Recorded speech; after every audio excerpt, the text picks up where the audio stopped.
All right. Hello, everybody. Welcome to the NBC Game of the Week. We are in September, and we are at Three Rivers Stadium as the Montreal Expos are taking on the Pittsburgh Pirates. And you may wonder, why in the world would you show Montreal Expos? Well, we're not doing it to show the Montreal Expos, that's for sure. We're doing it because of the Pittsburgh Pirates. And the reason why, I'll show in the standings right now. Here are the updated standings coming into this game for both leagues.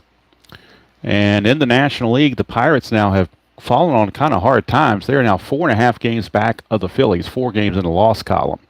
So every game from here on out is very critical. 146, so they're looking at, only about 2 weeks left of games. So they can't afford to fall too much farther behind. They've lost 3 in a row. The Phillies have won 4 in a row. The Phillies have won 8 of their last 10. The Pirates have lost 7 of their last 10. 5-game swing, and that has put the Phillies in first place. So the Pirates in desperation mode right now, hoping to beat up on the Expos, but the Phillies are playing the Cubs, so they get to beat up on the Cubs as well. And I was going to do the Phillies-Cubs game, but I thought Pittsburgh-Montreal might be a little bit better game. So that's why I decided to go with. The Reds, of course, have already clinched that division in the West. In the American League, Oakland, Kansas City. That is the game next week, Oakland at Kansas City. Kansas City trails by 2 currently.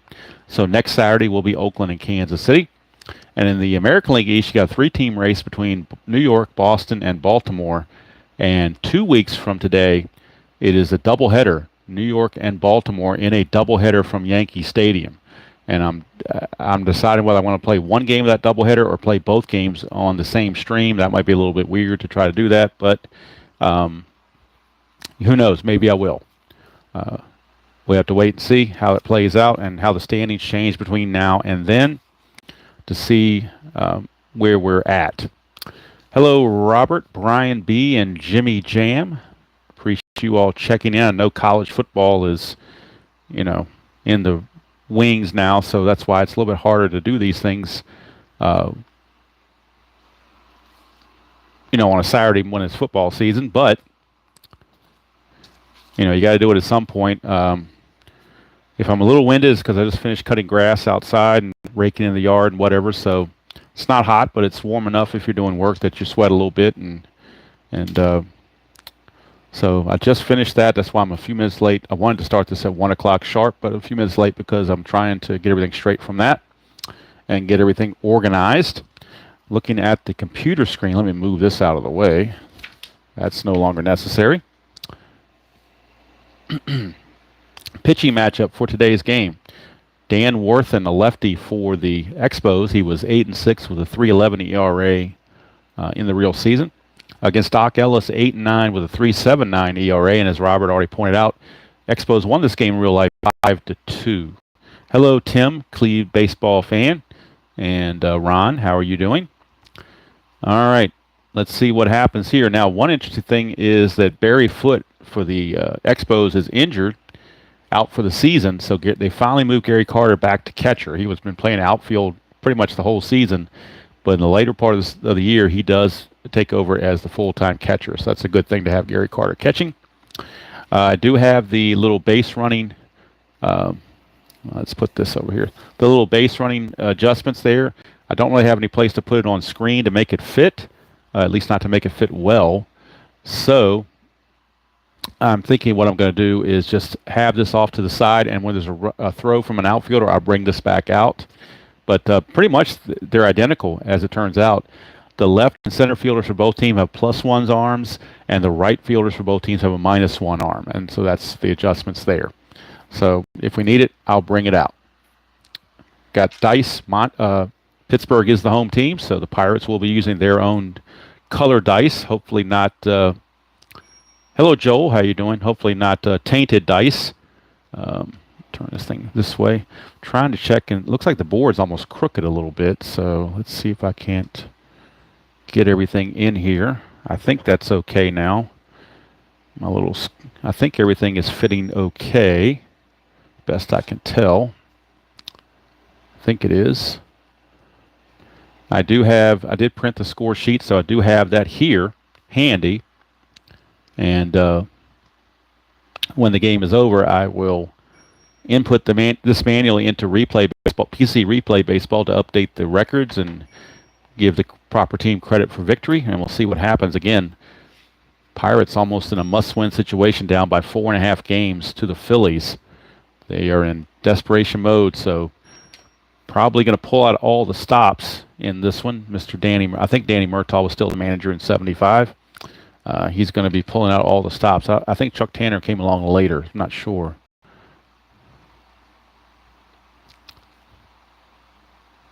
All right. Doug Hunt, how are you? If I didn't say hello to you earlier. Kenyon, if I missed you, hello. All right. So I think we are now ready to go. Tabby is in the room, but being quiet right now, so hopefully no feline delays. That's what I'm hoping for. Put Doc Ellis in his spot. Worthen will go over here. Doc Ellis has his spot. And leading things off will be the center fielder, Jerry White. He is a switch hitter. Only had 97 at-bats, 299 average. Cookie cutter card, but with only 99 at-bats, that's not really, I wouldn't consider that to be anything egregious. And we're underway. Doc Ellis, 1-5 is a potential walk. That's a 10. He walks at a 9. Stadium takes away 2, so it's actually going to be missing that. It's a 7. So Jerry White will swing away. And that's a 1-6. He's going to send to left field. So Jerry White with a leadoff single to start the ball game. And like I said, the Pirates will not hesitate to go to the bullpen if they need it, because they just can't afford to lose anything. Next up is left fielder Jim Dwyer. Picked him up in a trade with St. Louis earlier in the season. Let's see. Strategy roll. Jerry White has a 5 chance for a jump. And that's an 18. We're not going to have, well, Dwyer's an 8 bunter. A 5 bunter. So that's a pretty good chance. I think we're going to have him bunt. Since he is a 5 bunter, anything 16 to 19, you get a bunt chance on the strategy chart. So we're going to go ahead and have him bunt. And let's see, he becomes a 4 bunter now with the corners in. Roll the D20 and 1 D6. All right, the D6 is a 5, which means it is fielded by the third baseman. In this case, Art Howe. And the bunt there is a 5, and he's a 4. It's a good bunt. So it's a good sacrifice bunt. Jerry White will go to second. Sacrifice goes 5-4, as second baseman Stennett was covering first base. So runner is at second, 1 out. Jim Dwyer, the successful sacrifice bunt. And that'll bring up Larry Parrish. Hello, Salvador. How are you doing? Strategy roll again. 11, nothing happening. So Doc Ellis will pitch to Larry Parrish. 2-5, and that is a blank on Doc Ellis. We go to Larry Parrish. 2-2, and that's a star line 5, which is a fly to center. That is out number 2. Now the question is, can the runner tag and go to third? Al Oliver is a +1 arm. Jerry White is a 4, so that makes it a 5. But then you have to subtract a -2 on throws from center field to third base. So he's still got a 3. So 1 to 3, he'll make it. And he does. So Jerry White is able to sneak up and go to third base, which means he can score on a wild pitch, or there's all kinds of ways you can score from third base without the benefit of a hit. So kind of important to get there. Now Tabby is next to her. I unfortunately have my laptop on top of her perch, so probably need to move that, that way she can sit on her perch if she wants, and that might lessen the delays. So I did move that. Now she's got her perch when she wants it, and hopefully that will appease her. All right, strategy roll. 18, nothing happened. Ellis to Jorgensen. 6-1 is a strikeout chance. That's 8. he will strike out, and that's going to end the inning. So Doc Ellis gets out of it. No runs, a hit, no errors, man left. The end of a half an inning to play. It's the Expos nothing and the Pirates coming to bat.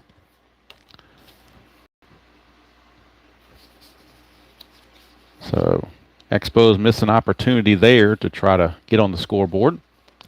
And now left-hander Dan Worthen, he was a midseason call-up for the Expos. He's going to be in there to face shortstop Frank Taveras to lead things off for the Buccos. Worthen, 1-3 is a range play, first range play of the game. And we get a 2-4, that's a fly to center. Center fielder range is Jerry White. And White in center field has a range of 5, the best you can have. So anything other than a 6, and he will make the catch. And he does, barely. He needed all that 5 range, too, to get it. So he had the 5 range, and he had to have it. So that's one away. And that brings up second baseman Rennie Stennett. Or Stinnett. I think it's Stennett. I've heard some people try to say Stinnett, but I believe it's pronounced Stennett. Worthen, 5-3 is a walk plus, so Rennie Stennett will draw the base on balls. One out walk to Stennett, and Stennett might be looking to run, although his attempt is only a 1. So may not get that chance. It's a 2. Could be a hit and run chance for Al Oliver.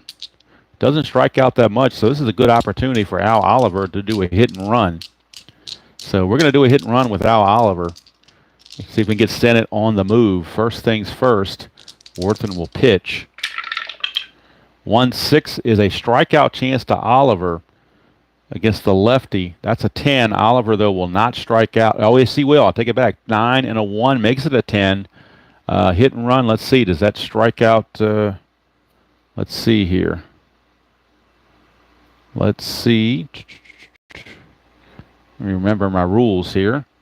I don't think it cuts strikeouts out at all. It cuts walks out, but not strikeouts. So if it's going to be a strikeout, it means Stennett has to steal with a -2 on his effect. He steals at a 11, but -2 is a 9. -1 from Worthen is an 8. And then Gary Carter is a -2 as well. So it's a 1-6 for Rennie Stennett. He has to go. He has no choice. 1-6, he'll make it. At 20, he is thrown out. So it's a strike him out, throw him out, double play. And that's going to end the inning. Boy, not what the Pirates were looking for there, but they thought the hit and run might work, but it did not. And Carter throws out Stennett very easily to end the inning. No runs, no hits, no errors, and nobody left. We go to the second here at Three Rivers, and it's still no score. You can question the hit and run, but that's what came up on the strategy, so that's what I went with. And it seemed reasonable at the time, but things don't always work out as planned. All right, now she is going to drive me crazy. So let's. All right, come on, get it out of the way. Come on, get over here and get it out of the way. Come on, get it out of the way. We're gonna have a slight delay, and hopefully this is the one-time delay, and we be done with it. Wait a minute, this is not a squatter thing. You don't squat here. Tabby, can I have permission to play, please? She just kind of taken up residence. So I'm gonna have to get her approval here to keep going. So Tabby, let's go for something else here. That's why I got you your perch. Come on. And of course, everything else got bumped all over the place. So things happen, as they say. Hopefully we're back. Let me check the thing and make sure we're back in place here.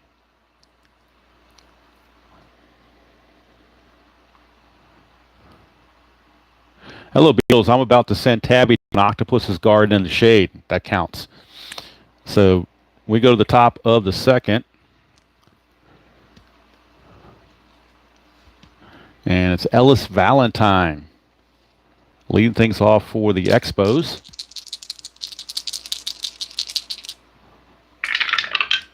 (3-3) is a blank for Doc Ellis. 4-3, and that is a ground ball to first. That's going to be handled by Wilbur Stargell. He'll take it to the bag himself, 1 away. So 1 down. And that'll send up a guy I've never heard of, Jim Cox. He had all of 27 at-bats in 1975. 259 hitter. Ellis, 3-4. That's at the ballpark. Going to Three River Stadium for the very first time. Three River Stadium. 2-1, and that's a blank, so we got a rare play with bases empty. Rare play, bases empty. Rare play, bases empty, and I'm trying to avoid a 65, if at all possible. 22. All right, 22. 22 says, third baseman chases foul into the stands, resolves a P5 range play and check for injury. All right, so Art Howe is chasing this ball into the stands. Down the line. His range is a 3. So a 1-3, and he'll make this catch. He does, but now we have to check for injury. That is out number 2 on the foul out to third base. But now we check Mr. Howe for injury. And let's see, his injury rating on his card is a 4, which is not very good. In fact, he's going to be injured regardless. There's no the least he can have is an injury for this game. So Art Howe will have to come out of the ball game. No choice. He is injured. And so now we need a new third baseman. And let's see who that's going to be. Let me check the bench of the Pirates and see who they might want to have at third base. They don't have anybody who can play third base, do they? Somebody's got to be able to play third base. They wouldn't go without a third baseman. I may have to move somebody else from another position to play third base. Let's see. Well, this is strange because I have nobody on the roster that can play third base. I've never had this happen before, but for the active players, nobody is rated as a third baseman. Oh, nope. So, Robert, what would you do on something like this? Stennett, I mean, he's not rated at third base. He's rated for second base only. Nobody else is rated for third base. Do you just put somebody there and give him a 1 E20? Is that kind of the way we work that? Would that be the fair thing to do? Put somebody at third that is reasonable that could play third, like a shortstop, and then give him a 1 and a E20? Maybe is that the way to go? Craig Reynolds is a 3 and an 8 at short. Mario Mendoza is a 4 and 11 at short. Let's see. I know at one point Bill Robinson played some third base, but he's only outfield in 75. Let's see. With a lefty on the mound, I'm kind of going to go with a right-handed hitter. So, boy, they're terrible, though. Boy. Range 1 E20, that's what I thought. Well, we're going to go with Mario Mendoza. He's going to be the... And Art Howe, like he only hit 171, so you're not dropping off but so much. In fact, Mendoza actually hits better than Art Howe. But he's obviously not going to be a better defender now because of the fact that he's a 1E20. So we got to remember that. He's a 1E20. But that's weird how the Pirates did not have anybody on the bench. Obviously, had that happened in real life, they would have put somebody there at third. They just never had a chance to do it in real life, so therefore the cards are not rated that way. So Mendoza will come in and be the new third baseman.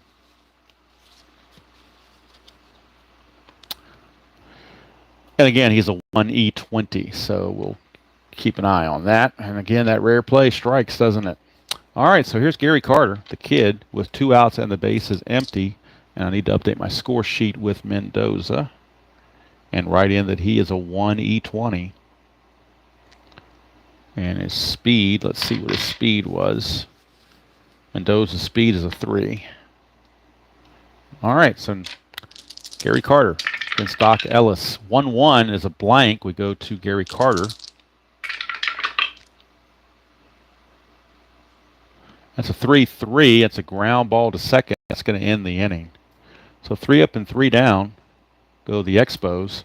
We go to the bottom of the second. Still no score from Three Rivers.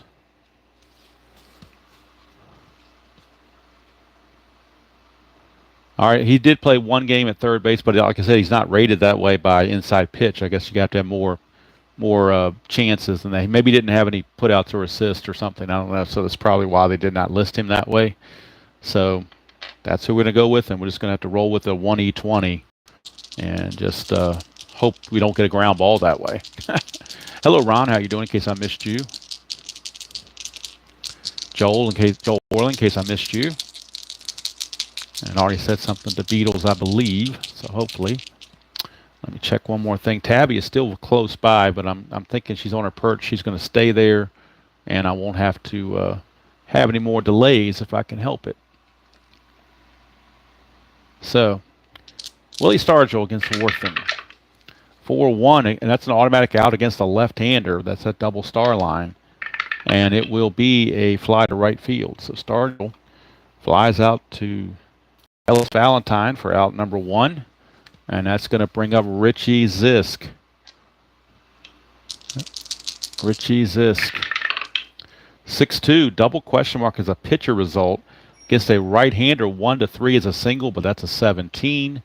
So we move on to Zisk. 6-3, it's a star 1, which is a fly to left, and that's put away out there by Dwyer. So 2 flyouts and 2 quick outs. And it's going to bring up the Cobra, Dave Parker.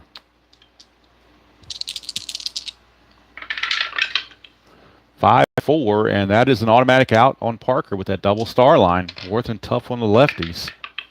And that's going to be a ground ball to short. Taken care of by Frias, and that's a 1-2-3 inning. Down go the Buccos. At the end of 2, we got no score from Three River Stadium.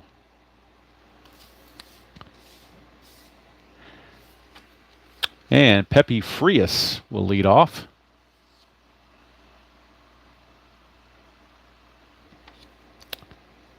Pepe Frias against Ellis, 2-6. That's a ball 1 on a wild pitch. 1-2, and that's going to be a strikeout chance. 4 will get him. So Frias is out on strikes. 4-1 away. And that brings up the pitcher, Dan Worthing. He was actually a switch hitter. Threw lefty, but he batted as a switch hitter. 118 hitter. Ellis 1-4. He's not tired, so we go to Worthing. 3-5, and that's going to be a ground ball right back to Ellis for an easy second out. 2 down, and here comes Jerry White. He's the only man to reach for the Expos. He led off the game with a single, but was stranded at third base. Ellis 4-2. That's a strikeout chance, 10 too high. White 6-2. That's a double to center field. So Jerry White is 2 for 2 in the ball game. He's the only one that can figure out Doc Ellis, apparently. He's 2 for 2. And that brings up Jim. No, Tabby, get down. No, we're not going to have this now. No more delays. All right, Doc Ellis. Strategy roll. Nothing happening. Ellis 1-4. He's not tired. Go to Dwyer. 5-6 is a single pass first base, and to score from second on an S3, all you need is a 4 or better. He is a 4. There are 2 outs, actually makes him a 5, so Jerry White will score. RBI single for Jim Dwyer, and a 2-out rally by the Expos, and they lead it 1-0 over Doc Ellis and the Pirates. RBI single from Jim Dwyer.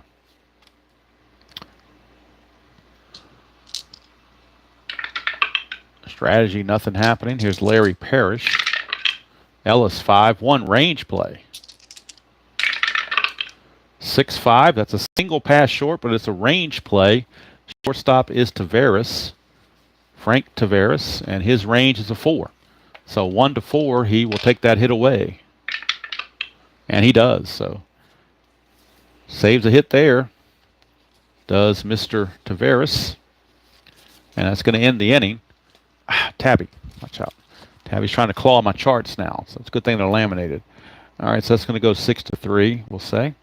So for the Expos, they get a run on 2 hits, and they leave a man on, no errors.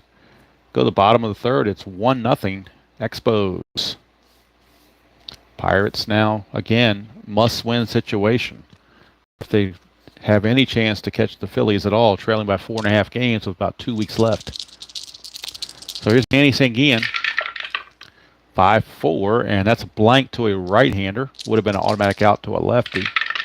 Sanguillen, 2-2. It's a single to right field. How about that? Manny Sanguillen gets the first Pirate hit of the game. He's aboard. Attempt is only a 1. And it's a 5, so nothing happening. And Mario Mendoza, the new third baseman, is up. Worthen, 4-3 is a range play, so Mendoza might get hit off a range play. 4-1 is a ground ball to third. The infield is halfway for the double play, so it's going to take one away from the range of Mr. Parrish. His range is a 3, but with the infield being halfway, it drops to a 2. So 1-2. And he still gets it. So he's going to get to it. Is it a double play? He's a 2. Infield halfway makes it a 3. The pivot at second base is Cox. And his pivot rating is a 0. So it's going to be a 1-3 for a double play. 5, so they just get the force play. But Parrish saved a hit. Makes a nice play down the line and throws out to second base to get Sanguillen for out number 1. Mendoza will reach on a fielder's choice. Brings up Doc Ellis, not much of a hitter. Do you bunt with Doc Ellis? That's the question. First we'll roll for pickoff chances. Nothing happening. Hello, Ron. How are you doing? Don't know if I've seen your name in the chat before, so welcome. All right, so we're going to have Doc Ellis bunt. I mean, that's pretty obvious. So he's going to bunt. He bunts at a 2, drops into a 1. So that could hurt him, but they got to do something. So he becomes a 1 bunter, which means a good bunt has to be 1-8. Boy, they're going to go for that. That's just what you got to do. You got to play it like you would play it in real life. It's a 19. That's a terrible bunt. It's a pop-up with a double play question mark. It says pop up for out, roll 1d6 versus lead runner's base runner. If roll is higher, then it's a double play. So his base run range of 3. If we roll a 4 or higher, it's a double play. And it is. They double up Mario Mendoza. It's a pop out bunt double play. I didn't really roll to see who fielded it, so let's see. That would have been the third baseman, Parrish.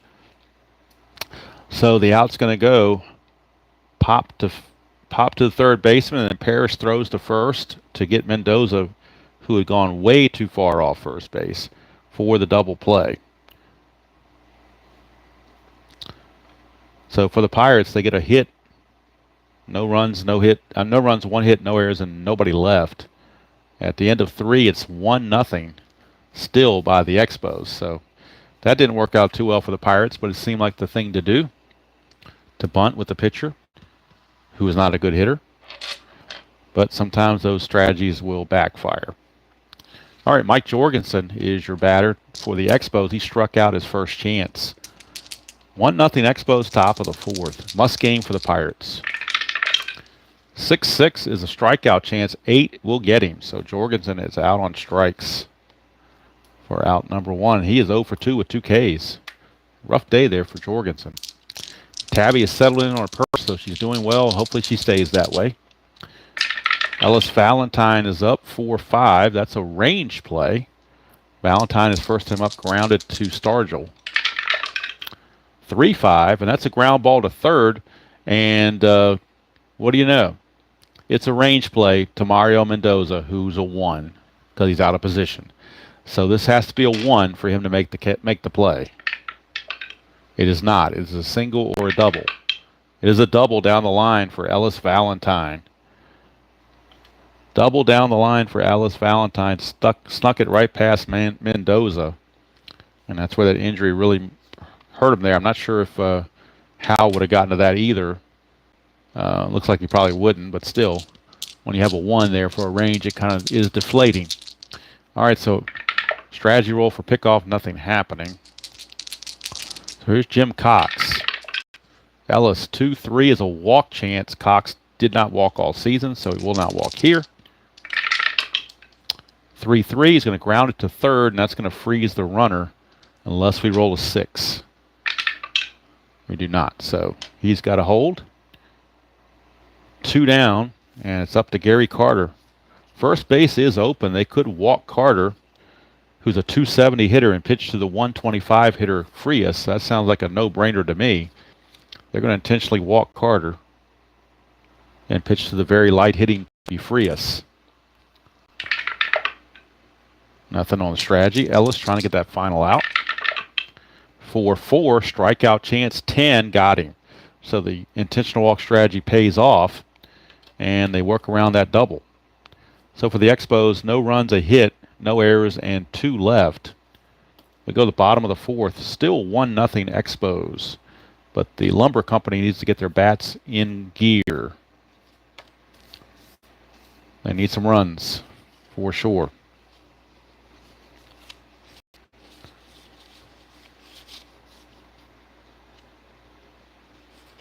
So, coming up for the Pirates will be the top of the order, Frank Taveras, after Doc Ellis popped into a double play to end last inning. So now Doc Ellis will be up against Worthen. 1-6, blank to a righty. We go to Taveras. 1-4, it's a fly to right field, 1 away. And Taveras is taken care of to start the 4th. Brings up Rennie Stennett. Pirates are just collapsing here at the end of the season. 4-2, and that is a blank to a righty. We go to Stennett.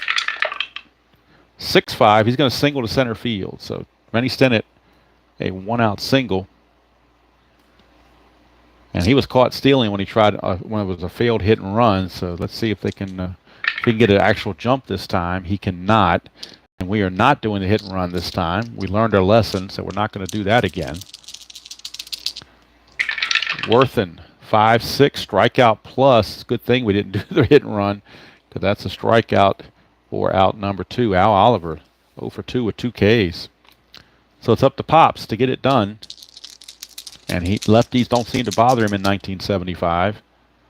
Strategy again, nothing happening. Worthen, 4-3 is a range play. We go to Stargell to finish the range play. 2-2, single to center field. But it's a range play for Jerry White. And Jerry White's range, again, is a 5, the best you can have. And he will make the play. Second time we rolled a 5, but he had a 5 to handle it. And Jerry White keeps the Pirates off the board. Takes the hit away from Stargell. No runs, a hit, no errors, and a man left. We go to the 5th from Pittsburgh. Still 1-0 Montreal. And Doc Ellis will come back out and face the pitcher, Dan Worthen. Switch hitting pitcher. Worthen grounded back to Ellis, his first chance. 2-2 is a strikeout chance, and he got him. So Worthen is out on strikes to start the 5th. That'll bring up Jerry White. He is 2 for 2. He singled, doubled, and scored the only run of the game. So he's been a thorn in their side.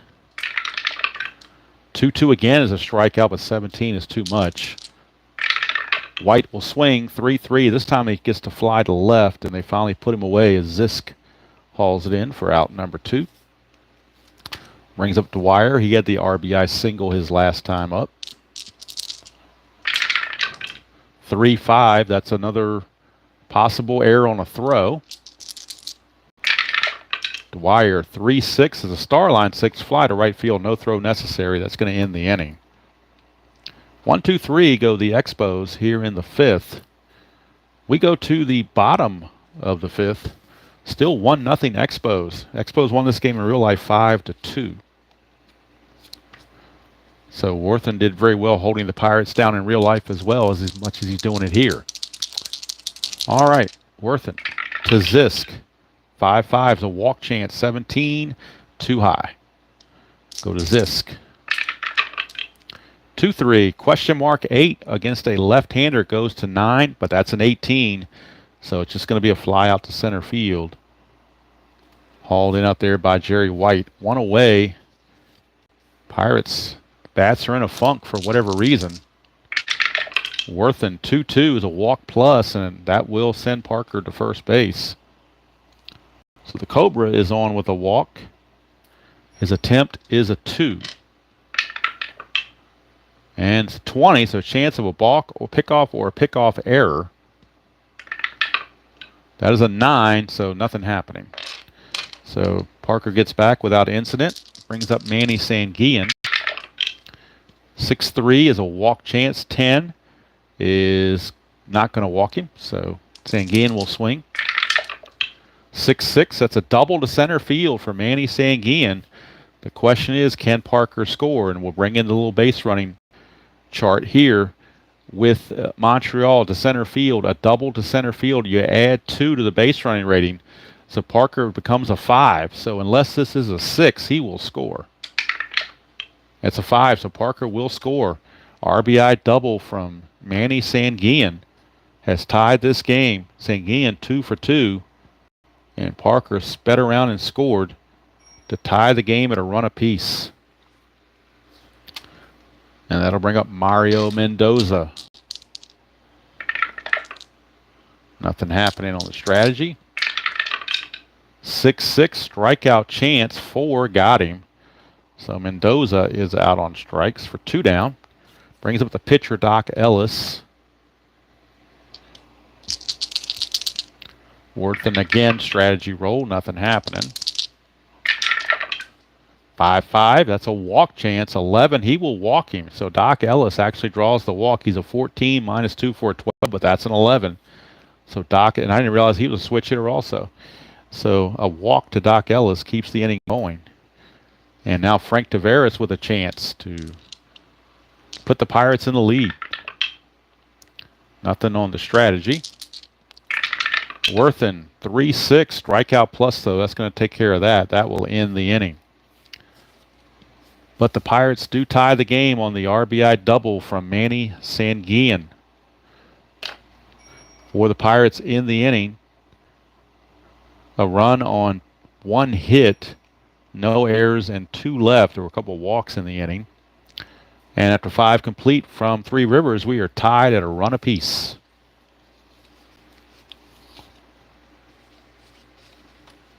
And Larry Parrish will start things off. Now, Ellis can face 25 batters. Right now, he has faced 20, so he's still in good shape. He can go one more inning, I assume. 1-4, he's not tired, so no single there. Parrish, 5-4, and that's a fly to right field. Parker puts it away. 1 down. Parrish now 0 for 3. Brings up Jorgensen. 3-2, that's a possible error. And that is a 2-3, which is a fly to left field. That's a 10, though. You can't have an error on the outfield with an even number, so that's going to be a fly out. 2 down. And the error rating for Zisk was only a 6 anyway, so it was still too high, even if it had been odd, it was too high. So 2 outs for Ellis Valentine. 1-2 is a strikeout chance, and he got him. So it's going to end the inning. 3 up and 3 down go the Expos. We go to the bottom of the 6th, still 1-1 here at Three River Stadium. Ellis is on the verge of being tired, though, so the bullpen may start to stir a little bit for the Pirates. For the Expos, Worthen can face 26 batters. He has faced 19, so he's still in good shape fatigue-wise. And that will bring up Rennie Stennett. Stennett is 1 for 1. He walked and singled. Did get caught stealing on a botched hit and run. 6-3 is a walk, and he's going to walk again. So Stennett will draw the leadoff walk. And that'll send up Al Oliver. And again, strategy roll for looking for something, but nothing happens there. Worthen. 6-2 is a pitcher result against a left-hander. 1-17 is an out. That's a 14. So that's an automatic out. And it will be a ground ball to short, so it's a possible double play. He's a 3. Halfway makes it a 4. The pivot is a second baseman, Cox. He's a 0. So 1-4, it's a double play. And it is. So Oliver hits into the 6-4-3 double play. And so when you hit and run, you get it goes against you with a caught stealing. When you don't hit and run, you hit into a double play. So darn if you do, darn if you don't kind of thing. 2 down, and Pops Stargell is up. 0 for 2.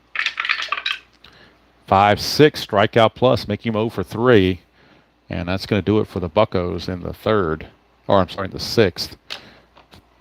Nothing doing, no run, no hits, no errors, and nobody left. We go to the seventh. Still 1-1. And now let's check on Ellis for fatigue. And his fatigue rating, he can face 25 batters. He has faced 18, 19, 20, 21, 22, 20. He's faced 23 batters. He can face Cox and Carter. Then when he gets to Frias, he'll be tired. So the bullpen for the Pirates is active. They do have right-handed action. Kent DeColvey, a right-hander, is loosening in the bullpen. But right now they're going to stick with Ellis against Cox. 1-5. Walk chance, 12 will not walk him. Cox will swing. That's a leaner. Let's re-roll that. 1-5. He's going to fly to right field for out number 1. That'll bring up Gary Carter. And this is the last batter that he can face without being tired. 2-3 is a walk chance. 12 will not walk. Oh, he will walk him. He's a 14. -2 is a 12, and that is a 12. So Carter will walk. And now Doc Ellis is officially tired. And let's see, do the Expos want to do pinch? We're in the 7th, so pinch hitting is now open season on pinch hitting. If I can get Tabby away from the bench. All right, so let's look at the pinch hitting and who could play short. First of all, I want to make sure I got a backup shortstop. If I do, they're in the lineup already. I don't have a backup shortstop. This is amazing. I can't pinch hit for him because I have no other shortstop. No one else on the roster is rated to play short, so can't do anything with that. We're going to have Frias is going to have to swing. We have no choice. Strategy roll, nothing happening.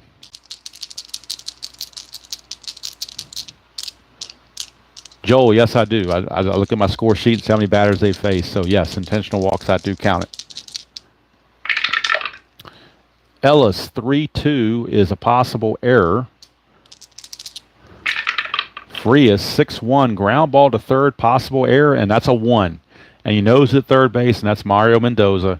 The ball was going to find him, and that's going to put runners at first and second due to the E5.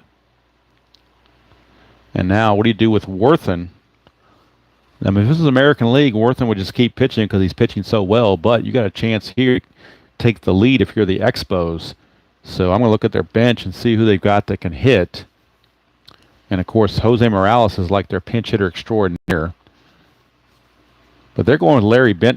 Larry Bentner is going to pinch hit against Doc Ellis. Ellis will now be removed since the runner is now at second. That S1 fatigue could bring home a run. So they're going to go to the bullpen.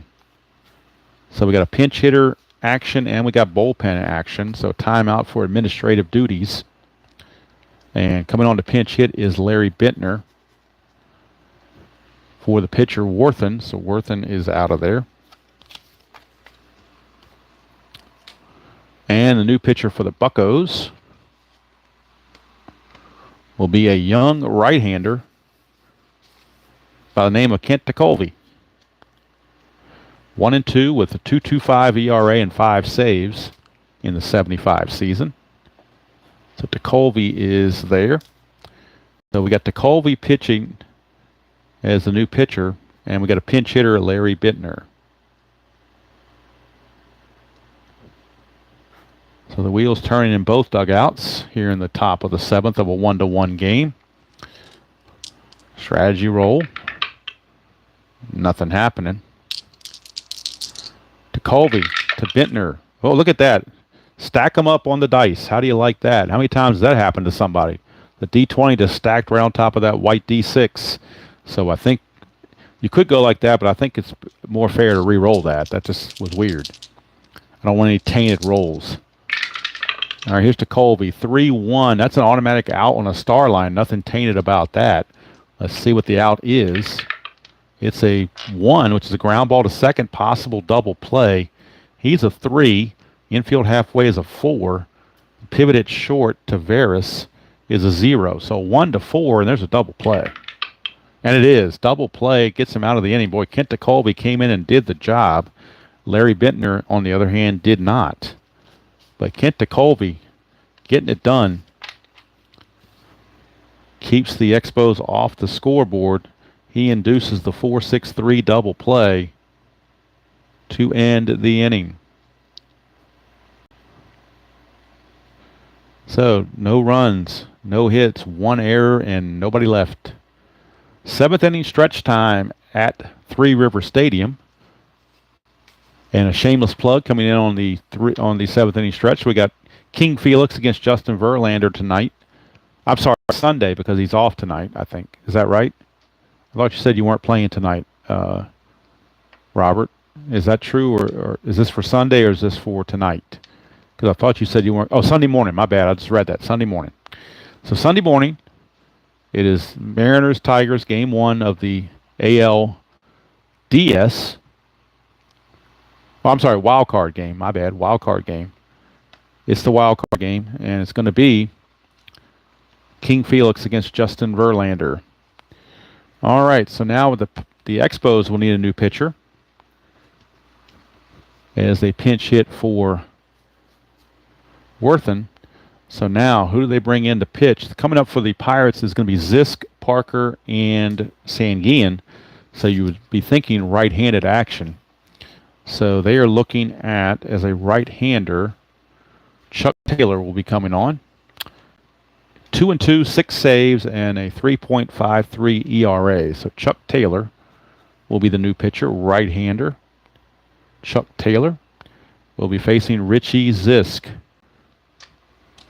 Bottom of the 7th inning stretch. I never stood up myself to stretch a little bit, so I will do that now and appease Tabby a little bit so that she will leave us alone for the next couple of innings so we can get this game in. All right. I don't know if you heard that little noise she made or not, but oh, Dolphins are playing tomorrow night. Okay, that's why. Playing the game early. That makes sense. Got to watch Tua. You know. Actually, his brother did very well last night for the University of Maryland. I believe that's his brother. Same last name, so I'm assuming it's his brother. So anyway, Chuck Taylor to Zisk. 4-4, and that is a blank. Go to Zisk. 4-6, that's a star 2, which is a ground ball to third. Parrish is all over it, 1 away.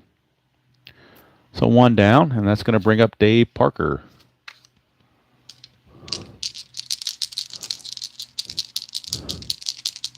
All right, thanks for that, Tim. I thought that was his brother, but he's right-handed. I think Tua's lefty, and whatever, how you pronounce the other brother's name, he's right-handed, if I'm not mistaken.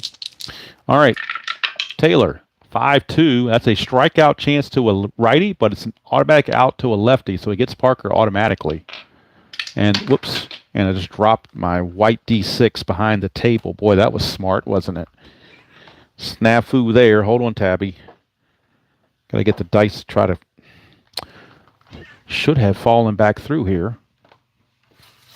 Should have. I got to find it. It's under the table. Who knows where it bounced? I may have to back up white die. No, you stay off the table. Oh, there it is. I see it now. So we had a feline delay, and now we got a D6 delay.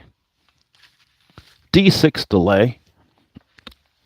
Because I was checking for the automatic out. There we go. That is a 2. And the automatic out says a ground ball to third again. So 2 consecutive ground balls to Parrish for 2 away.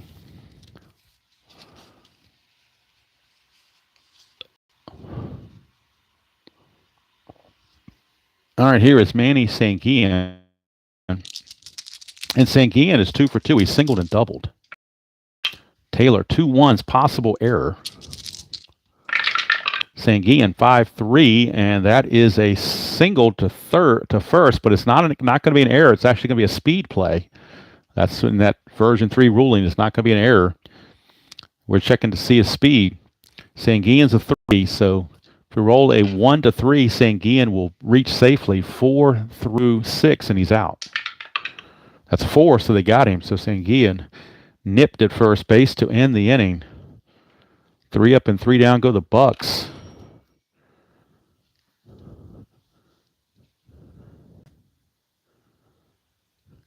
And no runs, no hits, no errors, nobody left. We go to the 8th. Kent DeColvey back out, only faced one batter and got the double play, so he's certainly not tired. And he will be facing the top of the order in Jerry White. Could pinch hit for White, but he's a .299 hitter, plus he's 2 for 3, so no sense in pinch hitting for that. If you're looking for a professional presentation, RJL, you came to the wrong place. All right, Kent DeColvey, 1-5, strikeout, 1 got him. So DeColvey continuing his hot ways, gets a strikeout there. Here's Jim Dwyer, .272 hitter, so I'm not pinch hitting for him. And other than Jose Morales, the Expos don't have a whole lot on the bench. And I want to say Morales for the pitcher spot. 2-4 is a blank. We go to Jim Dwyer. 2-6. That's a question mark 8 goes to 12. That's a 6. So that's going to be a double for Jim Dwyer. Dwyer now 2 for 3, a single and a double. And now DeColvey has to be careful. Here's Larry Parrish. Strategy roll, nothing happening. Parrish, a dangerous hitter. DeColvey, 2-3, strikeout chance, 14, too high. Go to Parrish. 6-3, it's a liner right back to DeColvey for out number 2. Can there be a double play? Let me check the chart. Runner on second and a line drive to the pitcher. Line drive to the pitcher and a runner on second has to be a 5. The only way it's a double play is a 5. It's 2, so he got back. So 2 down as Dwyer smartly gets back. That'll bring up Jorgensen. DeColvey facing Jorgensen. 1-1's a walk chance. 12 will walk him. So Jorgensen walks. That brings up Ellis Valentine. He only had 33 at-bats as a September call-up, but he hit .364. So you're definitely not going to pinch hit for him. DeColvey in dire straits now. Needs to get out of this. Nothing on the strategy roll. 2-6. That's a blank. We go to Ellis Valentine. 6-2. It's a ground ball to first. That's going to end the inning as Stargell will take it to the bag himself, and DeColvey escapes. And that'll be all for DeColvey because he's scheduled to bat this inning. So they will cap DeColvey at an inning and 2/3, which he did very well on, by the way. So for the Expos, no runs. They do it on 1 hit, no errors, and 2 left. We go to the bottom of the 8th. Still 1-1 in this nip and tuck game from Three River Stadium. That's, like I said, all for DeColvey. They will be calling on a pinch hitter. Chuck Taylor faced 3 batters. He can face 6 before he's tired, so he will stay in the game. And let's see what we got here. We have scheduled hitter is Mario Mendoza, but they don't have anybody else play third base. So unless you want to bring somebody else in and make them a 1 and a 20, which I guess you could do, we could put maybe Randolph or Reynolds at third base and make them a 1E20. So I think that's what they're going to do.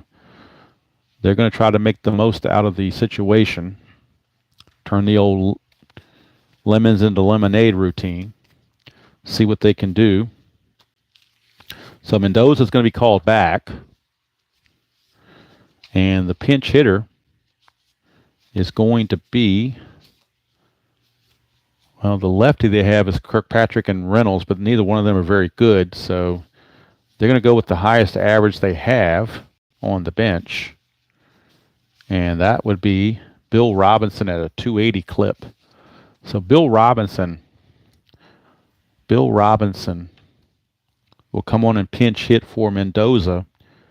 And we're actually going to have Randolph take over and play third base with a 1E20 after that. So but Bill Robinson will pinch hit. So that's going to put Randolph now at third base. And again, his 1E20 rating. And Bill Robinson is going to pinch hit against Chuck Taylor. Try to get something going for the Pirates. Hello, Steve. How are you doing? Happy Saturday to you as well. I saw some kind of, I don't know what game it was you were referring to, Steve, but I saw a comment about the Postal Service letting you down and not delivering a game on the days you thought it would get to you. So I feel your frustration. That's happened to be, I've had the post office deliver my stuff to somebody, somebody else, a neighbor next door I had to go track down. So we won't tell Tabletop Earl anything, but I'm not totally impressed with the U.S. Postal Service. Again, no offense to Tabletop Earl, but he's retired anyway, so I don't guess he cares anyway. All right, so Chuck Taylor, 3-2, and that's a walk chance to a right-hander. 15 will not walk him, so Robinson will have to earn it himself. 3-1 he does. Single to center field by Bill Robinson. So pinch hit single for Robinson. And now we got a pinch hitter coming up for the pitcher spot, as DeColvey is going to be pinch hit for. And let's see who's going to come in and pinch hit. It's going to be somebody almost with the same name, Bob Robertson. So we have Robinson, and now we got Robertson. All of those guys are being used as pinch hitters now. And we got to keep an eye on Taylor because he is now, this is his fifth batter face. He can face 6 total. So he's still good, but you got to be careful. Bullpen for the Expos is working. And they do have double barrel action. Looks like Demola and the righty and Fryman the lefty are loosening the pen. Strategy roll.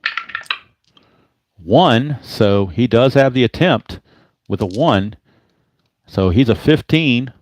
Plus 2 is a 17. Minus 2 from Carter is still a 15. So 1 to 15, they're going to send him. That's 16.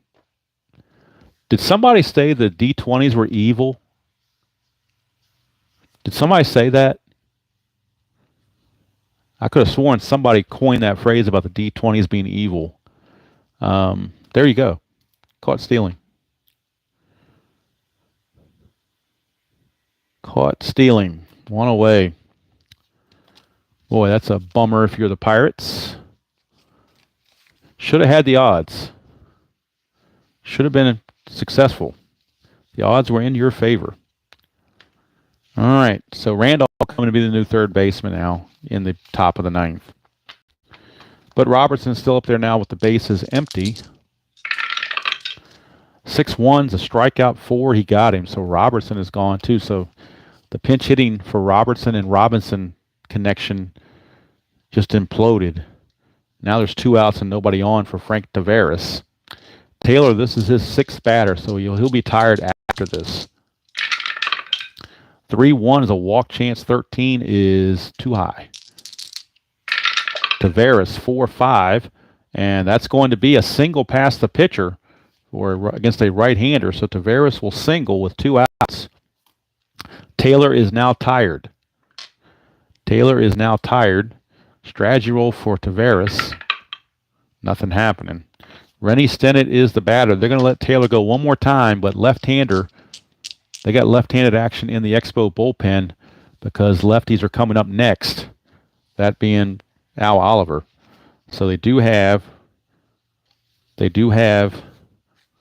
Woody Fryman ready to go in the bullpen. Taylor, 3-3 is a blank. Go to Stennett. 6-6 fly to center. That's going to end the inning.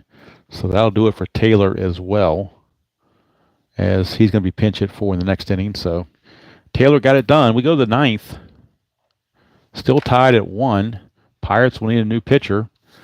And don't forget that Willie Randolph is the new third baseman rather. So, and Woody Fryman will be coming in the bottom of the 9th for the Expos. But the Pirates need a new pitcher for the top of the 9th. And, of course, Taylor is done also. So, since you can't have a save for the home team, they're going to go ahead and use the best they have, at least in theory, their closer, Dave Justy. So, Justy is on. And let's see if the Pirates go to any sort of pinch hitting. They do have some lefties on the bench that can pinch hit if they so desire. So let's check them out and see what their options are. Lefties on the bench, they have Scanlon, who's terrible. Scott's no better. Little is 273, so he's a possibility. Or you can go with the Jose Morales. You know what? I think you go with the best you have, righty-lefty notwithstanding. I think you go with the best you have, so they're going with Jose Morales, pinch hitter extraordinaire. Jose Morales will pinch hit for Cox. And they will need a new second baseman. That'll be Pete Makinen. Pete Makinen will take over at second base in place of Cox in the bottom of the ninth. And Makinen's actually a little bit better defender as well. But right now, it is Jose Morales time.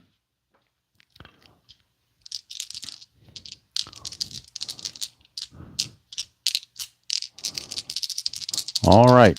Jose Morales against Dave Justy. Top of the ninth, tied at 1. 6-6 strikeout chance, 17 too high. Go to Morales. 4-1, ground ball to short, so they got him. Morales is out of there. On the ground out. In case you're curious,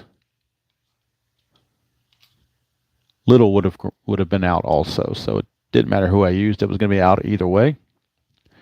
1 away, and that'll bring up Gary Carter against Justy. 2-5, and that is a right-hander. That's a blank.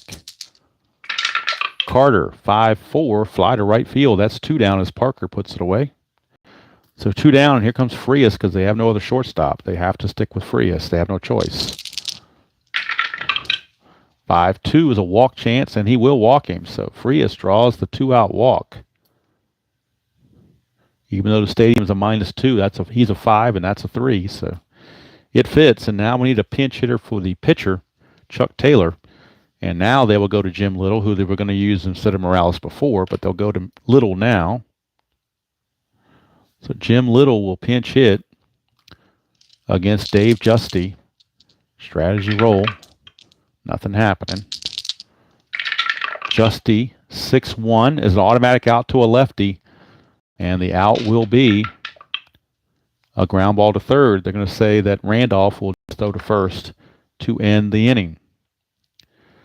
So no runs, no hits, no errors, and 1 left for the Expos. We go to the bottom of the ninth. Pirates with a chance to walk it off and end the game. And let's see, they're going to have to do it against Woody Fryman, the left-hander. So Woody Fryman is your pitcher, and he'll be facing 2 lefties, Oliver, Stargell, and then Zisk, the righty. But right now they start with Al Oliver, who was 0 for 3, struck out twice and hit into a double play, has not had a good game, obviously.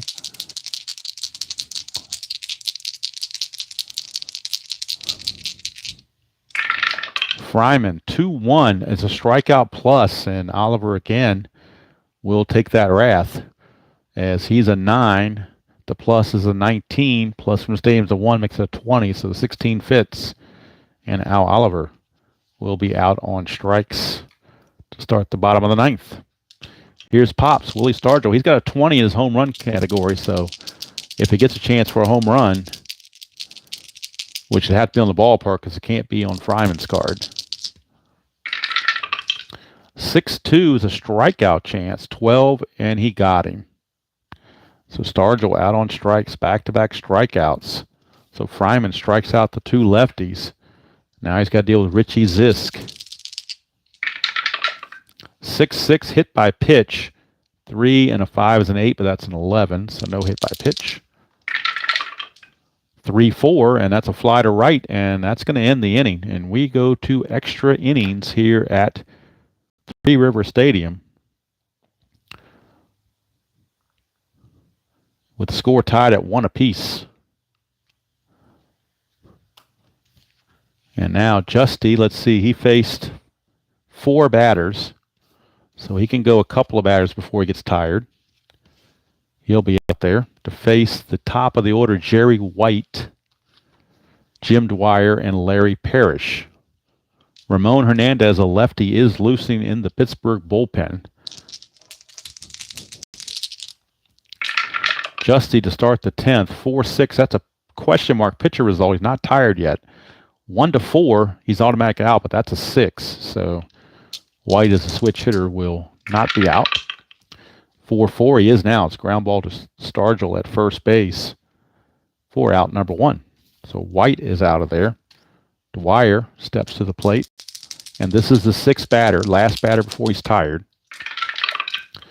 5-4 is a walk chance. 8 will walk him. So Jim Dwyer draws the 1-out walk. And that brings up the tough Larry Parrish. Justy is now tired. And Hernandez would come in to face Mike Jorgensen next. So they're going to give Justy one more batter to try to get out of this. This is going to be his last batter no matter what.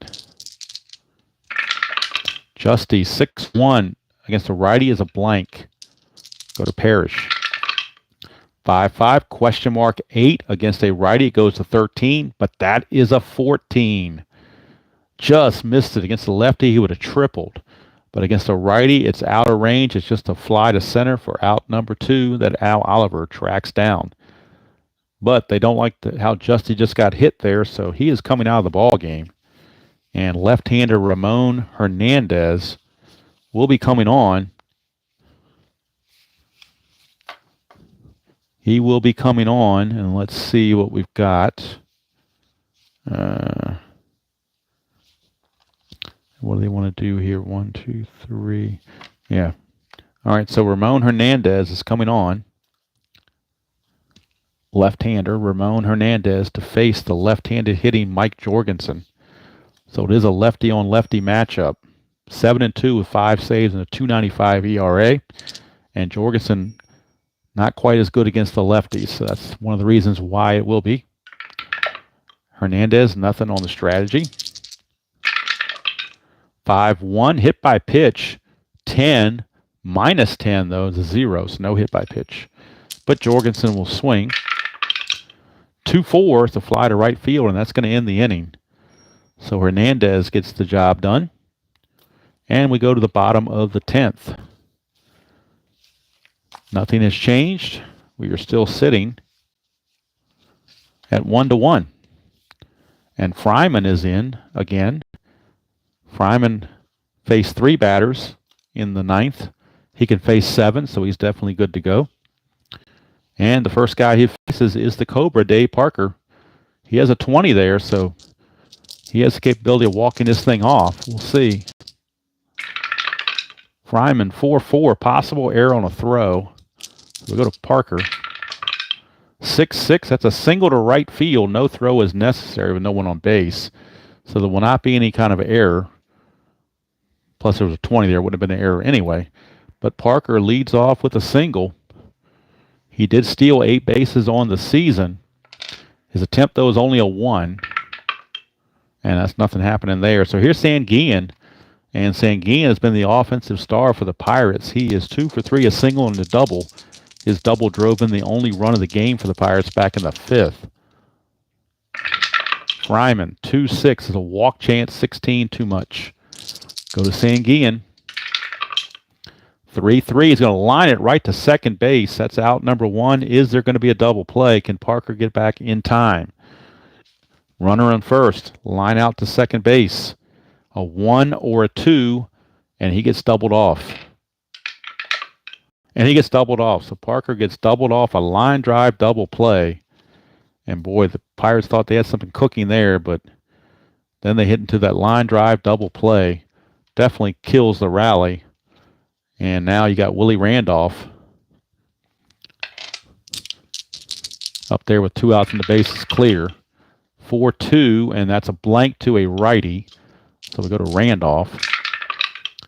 4-4. That's a single past third base for Willie Randolph. So he got it done. Willie Randolph with a base hit. And now Hernandez will be lifted for a pinch hitter. I thought about double switching there, but they really don't have a whole lot on the bench to go to, as far as pinch hitting goes. So they're going to go to their only righty left on their bench, which is Duffy Dyer as their backup catcher. But all they have left on the bench now are left-handed hitters, so they're going with Duffy Dyer to pinch hit and see what he can do against Mr. Woody Fryman. Strategy roll, nothing happening. Fryman, 3-2 strikeout chance. That's a 9. He strikes out at a 10 against lefties. Stadium adds 1, makes him 11, so he is out of there on strikes to end the inning. So Duffy Dyer strikes out, and we go to the 11th. Still tied at a run apiece. For the Pirates, they get 2 hits, but the double play kind of took care of things. They did leave 1 on base. We go to the 11th, and we need a new pitcher for the Pirates. They only have 2 remaining. They have Ken Brett and Bob Moose. And it looks like they're going to go to Bob Moose, the right-hander. So Bob Moose is on. The Moose is loose here in the 11th inning. Bob Moose to face Ellis Valentine, Pete Mackinnon, and Gary Carter. So Moose. So I should have had this up here. Mackinnon is second baseman here. I forgot to write that on there. Mackinnon is the second baseman, and I've already used Little as well. So they have Manguel, Scanlon, and Scott left on the bench. Pirates have Kirkpatrick and Reynolds left on their bench. Moose to Valentine. 2-6, ball 1 on a wild pitch. 1-1, that's a blank. Valentine, 6-6, that's a double to left field for Ellis Valentine. Starts off the 11th inning with a double. And that'll bring up Mackinnon, or McCannon. I think it's pronounced McCannon. Strategy roll, nothing happening. Moose to McCannon, 4-2. That's a possible error. McCannon, 2-5. Question mark 8 against the right-hander. It goes to 14. That's a 13. That's a triple for Pete McCannon. A triple for Pete McCannon. That 2-5 is a question mark 8 against right-handers. 10 to 14 is a triple. That's a 13. It's an RBI triple for McCannon. And we have to check and see if there's going to be an error that can bring McCannon home. The error rating of the center fielder, Al Oliver, is a 4. 15, no error, but it is a triple for Pete McCannon. So a double and a triple, and Bob Moose was not the answer, obviously. Now the infield is going to have to come in for Gary Carter. And you wonder if they should walk Gary Carter and face some of the lesser guys. What do you do with that? Gary Carter in the game. He hasn't done anything in the game, though. He's walked twice. Well, they'll pitch to him with the infield in.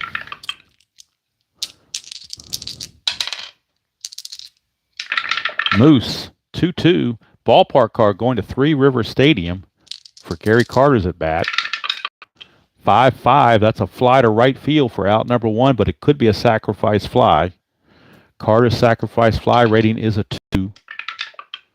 It's not going to work that way. McCannon runs at a 4. Parker's arm is a -1, so it's a 3. 1-3, he will come in. He does, so it's a sacrifice fly for Gary Carter. And the Expos now take a 2-run lead against the Moose. So the Moose obviously was not the answer. Pepe Frias now. 5-3 is double question mark. Pitcher result. 1-7 against the righty, but that's an 11, so it's a blank. So we go to Frias, 3-4. He flies to left field for out number 2. Now we got the pitcher spot. Woody Fryman, they're going to pinch hit for him because they're going to bring in Dale Murray, their closer. So Expos will go to the bench. And the best guy they have left on the bench to hit is Pepe Manguel, even though he's right-handed.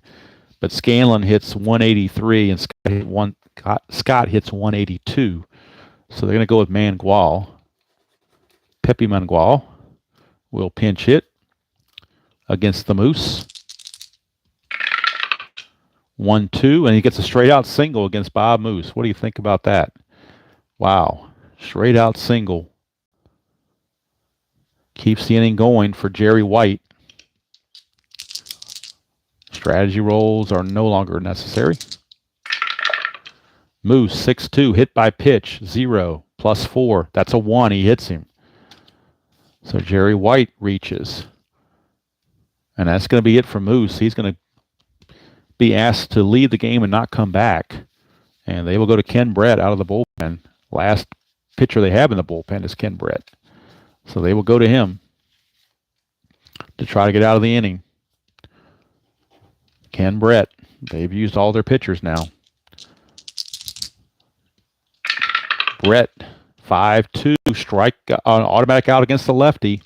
So the move paid off. And it's going to be a ground ball to second to end the inning. So the inning is over.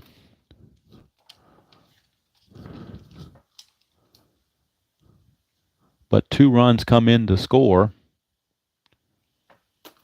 2 runs in the top of the 11th, make it a 3-1 Expo game. And the Pirates, like I said, this was a must-win game for them. They're going to fall further behind the Phillies unless they have a miracle comeback.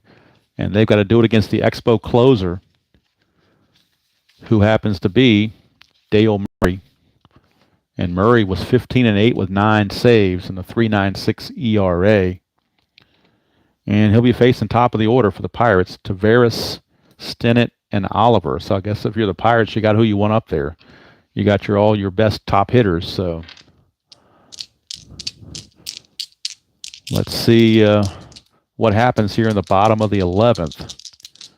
Murray, let's scratch him off the bullpen list. That leaves Mola, Rinko, and Sherman left in their bullpen. Pirates have used all their bullpen arms, so it's Ken Brett or bust from here on out.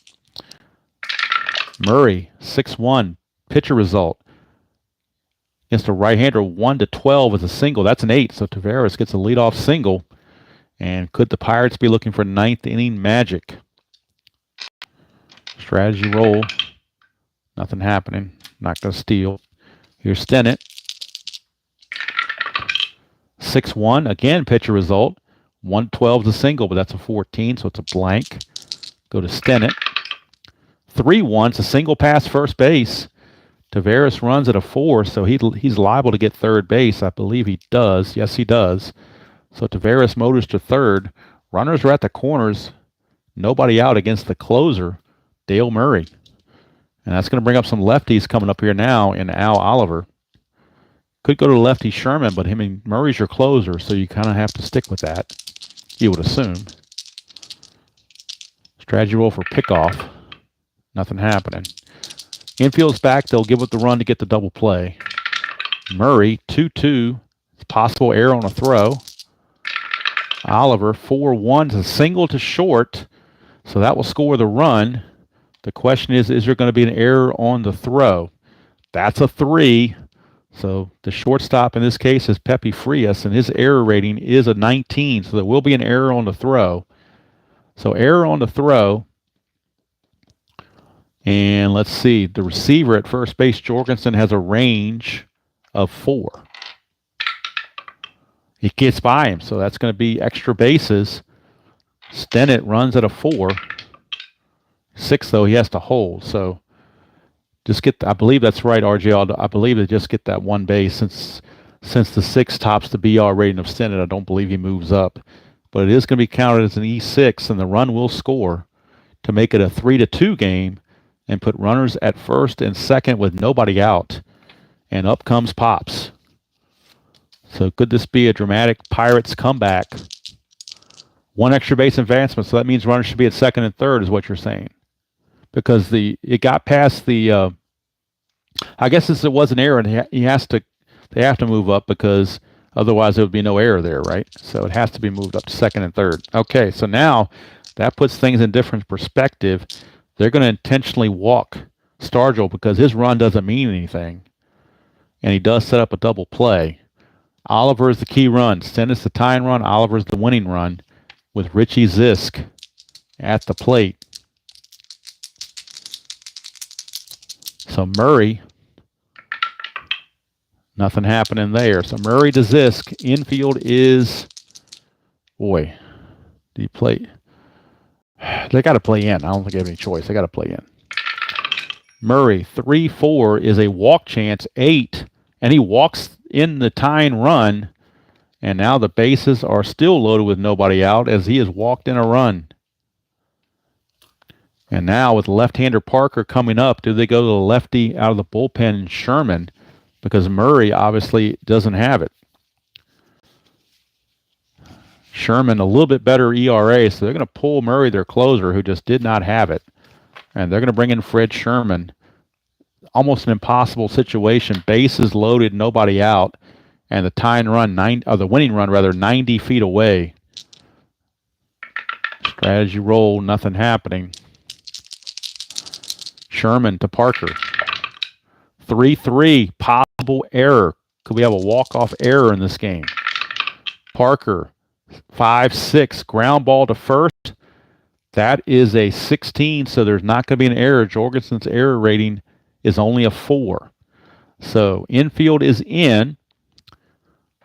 So if I'm trying to remember how to play this, RJL. Infield is in, which drops Oliver to a 2. Is that correct? So I check the D6, and if it's a 2 or less, he scores. Is that the way I do it? I'm assuming that's the way I do it. I haven't had the situation come up, to be quite honest with you. Infield is in with the bases loaded. Ground ball to first. Parker's a 3.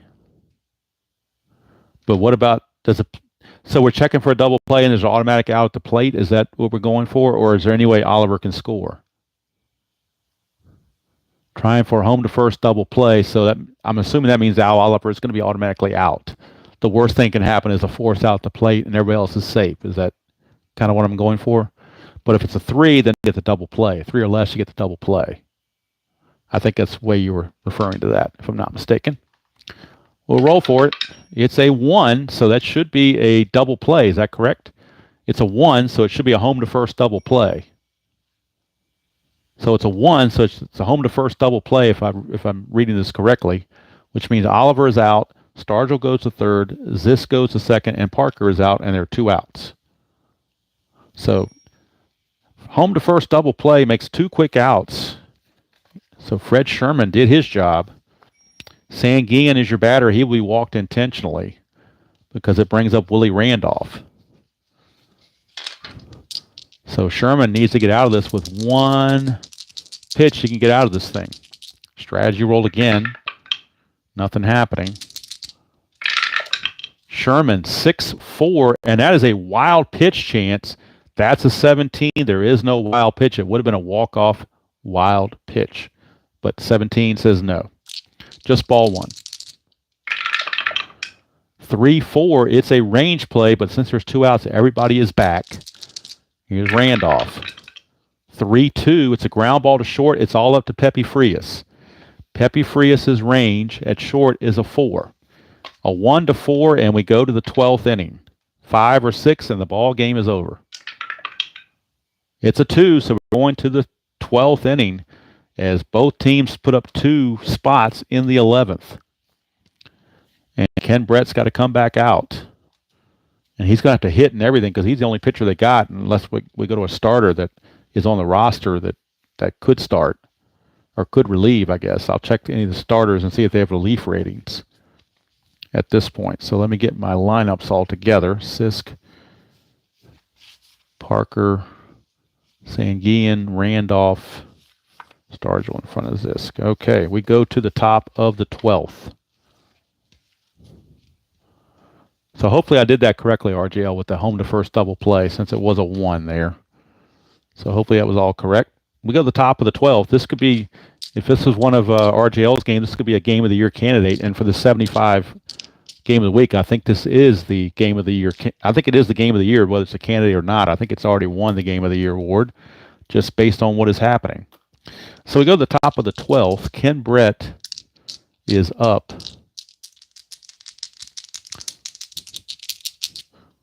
Facing Larry Parrish. 5-4, and that's the ballpark card going to Three River Stadium. 2-1, and that's a blank. So this is what we need is a rare play in the 12th inning. That's all we needed was a rare play.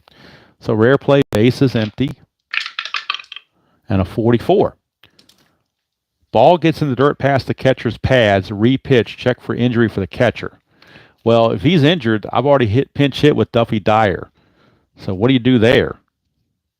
If he happens to get injured, how do you play that? Sanguin, his injury rating is a 2. So let's see here. We have to roll a 1 to keep him in the game, I guess. That's a 4. He's got to come out of the game. So who do you use as your catcher? I guess you use Kirkpatrick because I think he did catch at some point in his career. So Ed Kirkpatrick's going to have to take over as catcher, and he will again be a 1 in an E20. But Sanguin is out of there. So Sanguin is out on an injury. Kirkpatrick will take over as the catcher. I know he did catch at some point in his career. So he's the most likely guy I can think of to put him there. Nobody's on base, so there's no wild pitches or anything, but you do lose Sanguin. So here's Parrish. 2-2 is a blank. We go to Parrish's card. 6-2, it's a star 3, and that is a fly to right field, 1 away. So 1 down, and that's going to bring up Mike Jorgensen. Brett, 4-6 is a walk chance. 19 is too high. Jorgensen, 3-2, that's a fly to center. That's 2 down. 2 down, and that's going to bring up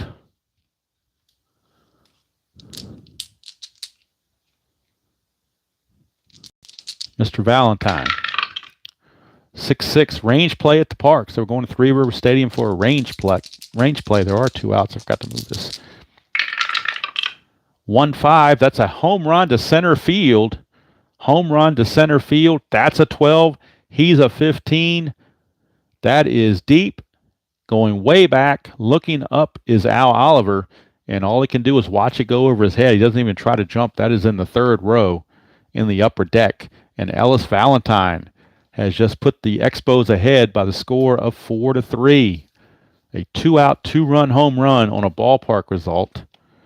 And the Pirates now lead it 4-3. 3-1 strikeout chance. McCannon is not going to strike out. 2-1, he's going to single pass short. Brett is tired, but that's all they got left, so they got to stick with him. Strategy rolls with the 1-run game are still in play. Nothing happening. Here's Carter.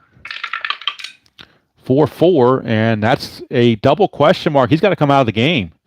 Pitcher result. 1-9 is an out. That's an 18, so it's not going to be an out yet. We check Carter. 5-4, he flies to right field to end the inning, but if it goes to a 13th inning, the Pirates will have to use a starting pitcher because Ken Brett hit his fatigue roll and put him out of the game. So Fred Sherman trying to wrap it up for the Expos here in the bottom of the 12th of a 4-3 game. It'll be to top of the order, Tavares, Stennett, or wait a minute, check that. Let's see. I think the last hitter was the pitcher. My score, I ran out of my score sheets, but I think the last out. No, it was Duffy Dyer, I believe, was last out. So it is top of the order.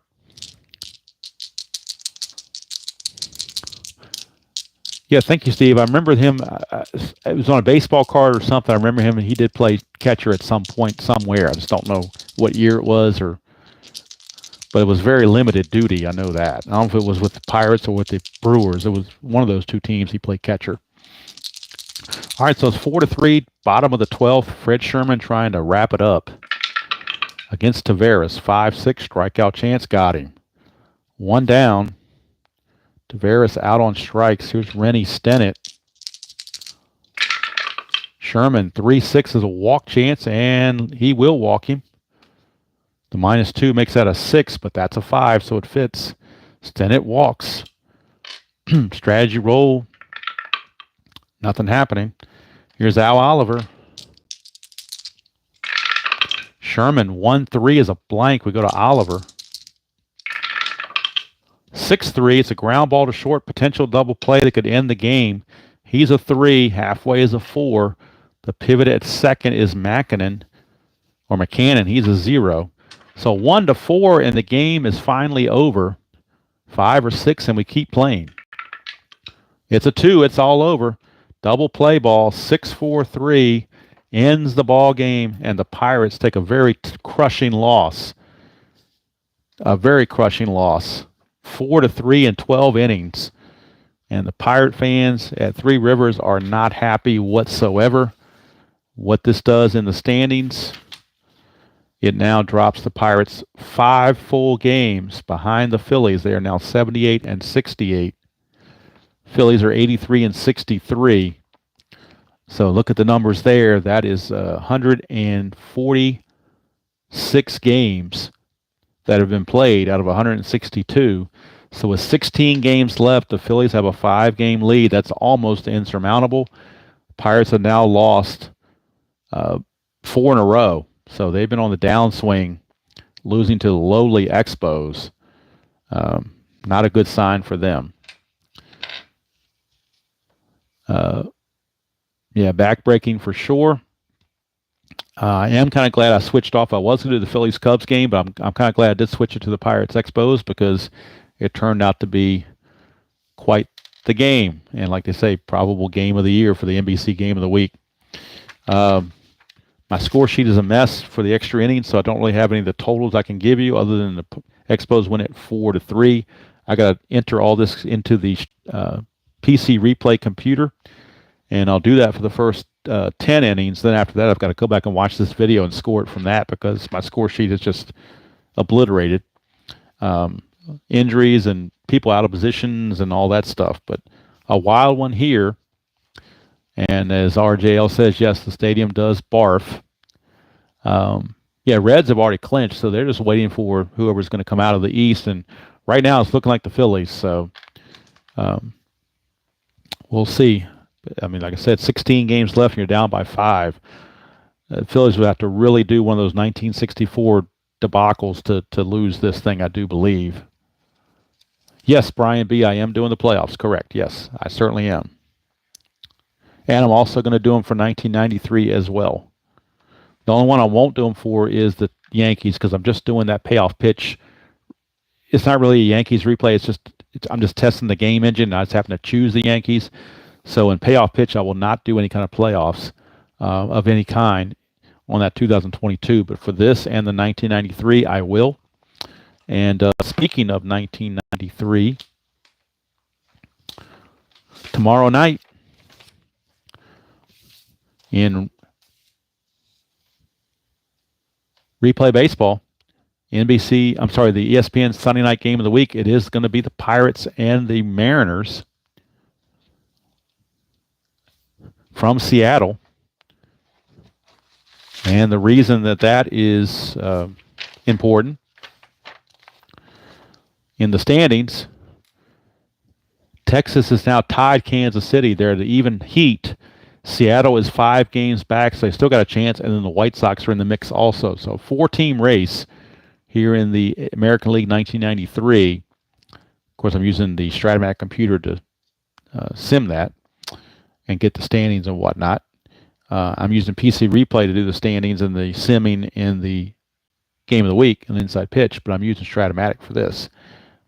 And like I said, Seattle, if they want to have any hope at all, they got to beat the Royals and try to move up. They got a lot of teams try to jump over, but Texas has come up and caught the Kansas City Royals.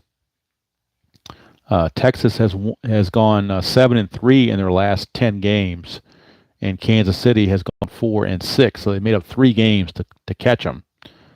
Seattle's been nobody's really gotten hot or cold. Most teams are 6-4 or 7-3 or 6-4 or 5-5 or whatever in their last 10. Now, developments in the National League, the San Francisco Giants have overcome the Houston Astros and have charged back to take a 1.5 game lead over Houston in the National League West. Atlanta sitting 5 games back. Phillies have already wrapped that up. San Francisco's done it by winning 9 of 10 is how they've done that. Houston has lost 8 of 10. So a 7-game turnaround has jumped the Giants over the Astros. So we'll have to see what the game is on next Sunday night. Might be something from this division. I got to see who the matchups are and whatnot, but that's what's coming up tomorrow night. And in this 1975 replay on Inside Pitch, next Saturday's game will be the Kansas City Royals hosting the Oakland A's, as Kansas City is 2 games back of the A's going into their pennant drive. So trying to get all the closest pennant races I can to show on each of the games. Player of the game, Ellis Valentine. His home run in the top of the 12th was the deciding factor. A very young Ellis Valentine got it done. Expos win 4-3. Puts a dagger in the Pirates' playoff hopes. The Phillies might be sending some presents up north to Park Jerry. So the Phillies or the Expos will have it when they arrive from the road trip. So that's going to do it from here. Hope everybody enjoyed that presentation of Inside Pitch. Again, that's why you say no game is ever over on Inside Pitch. Live or premiere for playoffs. I'm not sure, Brian. It depends on my schedule and when I can get them in there. Because it's not going to be Saturdays anymore. It's going to be whenever I can get it done. I will probably do one of the playoff games on a Saturday like normal, but other games, like I said, I've got to get my schedule squared away because I got to get this. I want to do this and the 93 playoffs in replay baseball. So once the playoffs start, my Yankee payoff pitch thing will probably be put to the side a little bit to allow me to have time to concentrate on these 2 things. And then once these 2 are over, then I can go full board payoff pitch and try to crank out those games for the Yankees. So I don't know anything. Nothing's written in stone for sure. We shall see what happens. The only thing I know for sure in the 75 season is the Cincinnati Reds are going to be in the playoffs because they've already wrapped up the West. Other 3 divisions are still up for grabs. Yankees lead the Orioles and the Red Sox by a couple of games. Oakland leads KC by 2 games.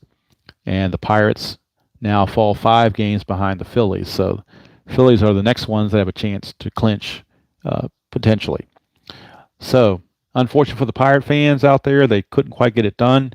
They made a great rally in the bottom of the 11th to make it to tie the game and send it to the 12th. But Ellis Valentine, his home run, and he had 1 on the season, and he got it right here. His home run, it was on the ballpark card. It wasn't on his own card. It was on the ballpark card. And he got it done. And the Expos get a wild victory, game of the year for the NBC Game of the Week. Tomorrow night, probably, I'm not sure when I'm going to post it, probably around 8:30, something like that. Since RJL is not playing tomorrow night, he's playing during the day, I will probably upload the ESPN Game of the Week. I might do it early. I might do it at 7 o'clock to get it out of the way before the football game starts on Sunday night. So I'm going to record it probably this evening and post it probably 7 o'clock Eastern tomorrow night. So it gets over and done with before the football games come up on Sunday night, and hopefully by 7 o'clock, most of the football games on the 4 o'clock schedule will have already finished. So there's a little window there I can maybe fit it in to play. Can't do it live because I won't be home at that time tomorrow night, but I can record it tonight or tomorrow morning and upload it and have it ready to go for tomorrow night. So that's what's going on here. Hope you enjoy that Inside Pitch presentation. It is a wild game for sure. I mean, you can argue the points on accuracy and whatnot, but I've found to be pretty accurate myself, as accurate as any other game. Little tweaks that everybody already knows I wish they would fix, but all in all, give it a 9 out of 10, solid 9 out of 10 game.